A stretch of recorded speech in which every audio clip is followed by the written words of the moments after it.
Good morning students. Class 8 chapter number 5 data handling.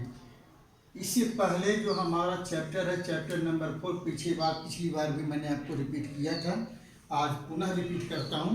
वह है आपका कंस्ट्रक्शन चैप्टर। और कंस्ट्रक्शन चैप्टर अगर हम कंस्ट्रक्शन बना देंगे तो आपको समझ में नहीं आएगा। इसीलिए कंस्ट्रक्शन को हम क्लास पीरियड में, क्लास आवर में विद इंस्ट्रूमेंट के द्वारा, हम ज्योमेट्रिकल इंस्ट्रूमेंट से आपको हम समझाएंगे कैसे हम बनाना है। इससे पहले डाटा हैंडलिंग में हमने आपको जो है रेंज निकालने का, क्लास मार्क्स निकालने का, क्लास इंटरवल कैसे बनाते हैं, वो सब चीज़ें हमने आपको सिखाया। इसके अलावा हमने आपको बार ग्राफ भी सिखाया था। और बार ग्राफ के पहले आपको बनाना है histograph, bar graph, histograph, pictograph. आज हम आपको circle graph, this is the very important part of the given chapter. इस चैप्टर का सबसे इंपॉर्टेंट पार्ट है बार ग्राफ, जिसे हम लोग सर्कल ग्राफ के भी कहते हैं। हम इसे डिफरेंट कलर में शो किया, एक एग्जांपल देके। लेकिन ये बार ग्राफ, ये सर्कल ग्राफ है क्या, ये पाई चार्ट है क्या, बार ग्राफ नहीं सॉरी, पाई चार्ट है क्या। तो we are already familiar with some of the pictorial representation of data.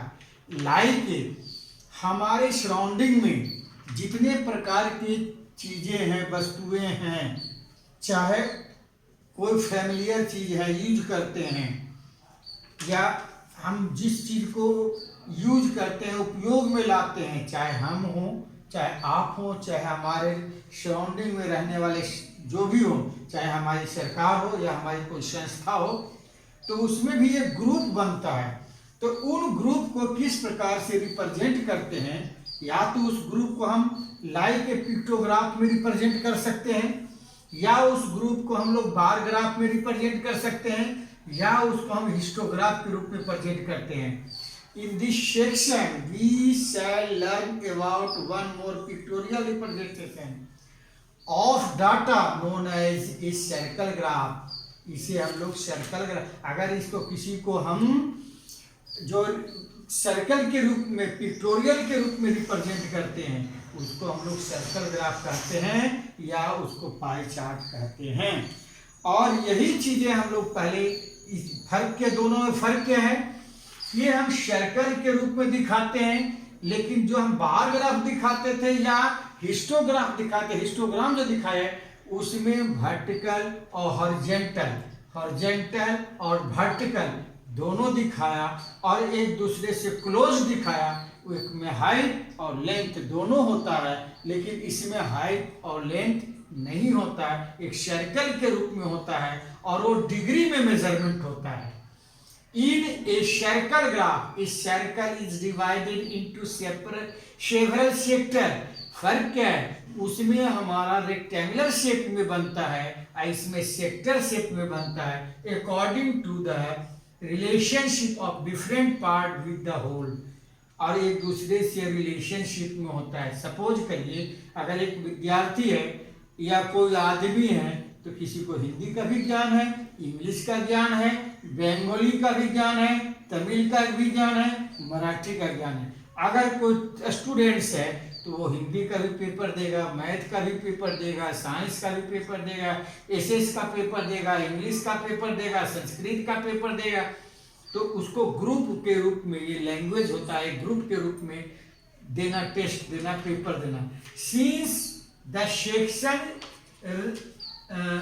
resemble the slice of pie, a circle graph is also called a pie chart. अब हम एक आपको simple सा example दे रहे हैं, उस सिंपल सा एग्जांपल को समझिए। The given table show the number of students in a hostel. कोई बड़ा कोई स्कूल है, कोई भी बड़ा सा इंस्टीट्यूशन है, बड़ा सा यूनिवर्सिटी है, तो उस यूनिवर्सिटी में ऐसा जरूरी नहीं है कि केवल हिंदी बोलने वाला ही स्टूडेंट्स हो, ऐसा जरूरी नहीं है कि केवल इंग्लिश बोलने वाला स्टूडेंट्स हो, ऐसा ये जरूरी नहीं है कि उसमें केवल मराठी, तमिल और अदर भाषा बोल। एक ही सिंगल वाल। हाँ ऐसा है, हॉस्टल में रहने, कोई भी किसी भी यूनिवर्सिटी या हॉस्टल में है तो डिफरेंट वहाँ का स्टूडेंट डिफरेंट भाषा लैंग्वेज का यूज करता है। तो बताया गया कि मान लीजिए किसी हॉस्टल में सपोज के टोटल नंबर ऑफ स्टूडेंट्स 72 है, 100 है, 200 है, 500 है, 1000 है, लाख, कितनी है वो डिपेंड करता है आपके क्वेश्चन पे। जैसा यूनिवर्सिटी वैसा स्टूडेंट्स है ना। मान लीजिए हिंदी बोलने वाला किसी हॉस्टल में मात्र 40 स्टूडेंट है, 40 है, इंग्लिश बोलने वाला केवल 12 है, मराठी बोलने वाला 9 स्टूडेंट्स है, तमिल बोलने वाला 7 है, बंगाली बोलने वाला 4 है। ये निर्भर करता है देश के लोकेलिटीज पे कि वह किस देश के किस लोकेलिटीज में निर्भर है। अब इसके लिए हम लोग क्या करेंगे कि हम लोग सेंट्रल एंगल निकालेंगे। जब तक हम सेंट्रल एंगल नहीं निकालेंगे तब तक हम इसे सर्कल में नहीं दिखा सकते। क्यों? क्योंकि in a circle the angle of a centre is 360 degree. क्योंकि जो किसी भी सर्कल का सेंटर पर जो एंगल होता है 360 से अधिक नहीं होता। अगर आपके इसकी टोटलिंग निकालने पर 360 डिग्री से ज्यादा हो रहा है तो कहीं ना कहीं आपका गलत है। तो इस बात को अब इसको सेंट्रल एंगल निकालने का तरीका क्या है? जो आपका जो लैंग्वेज जितना स्टूडेंट्स बोल रहा है उतने में उसमें हम टोटल नंबर ऑफ स्टूडेंट से डिवाइड करेंगे और multiply by central angle of the circle. Circle का केंद्र पर कितने डिग्री का टोटल एंगल होता है उससे मल्टीप्लाई कर देंगे। तो हमने पहला किया, देखिए आपका ये है 40/72 मल्टीप्लाई 360 है। सपोज करिए है तो ये से अगर हम डिवाइड करते हैं तो ये हमारा 5 बार आता है। तो 5 चौ कितना हो गया 20, यानी 200 डिग्री का एंगल बन गया। जब ये 200 डिग्री का एंगल बन गया तो हम सबसे पहले क्या करेंगे कि एक स्केल लेंगे, सर्कल बनाएंगे। सर्कल बनाने के बाद सर्कल जब बन गया तो सेंटर से पहले इस लाइन को ऐड करेंगे। क्योंकि आपका जो डी होता है प्रोटेक्टेड है जो होता है डी होता है ना, उस डी में आपका 180 डिग्री है।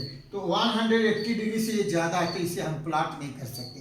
तब आपके पास ऑप्शन क्या है कि जो छोटी छोटी डिग्रियां हैं उसको पहले आप मेंशन कर लीजिए।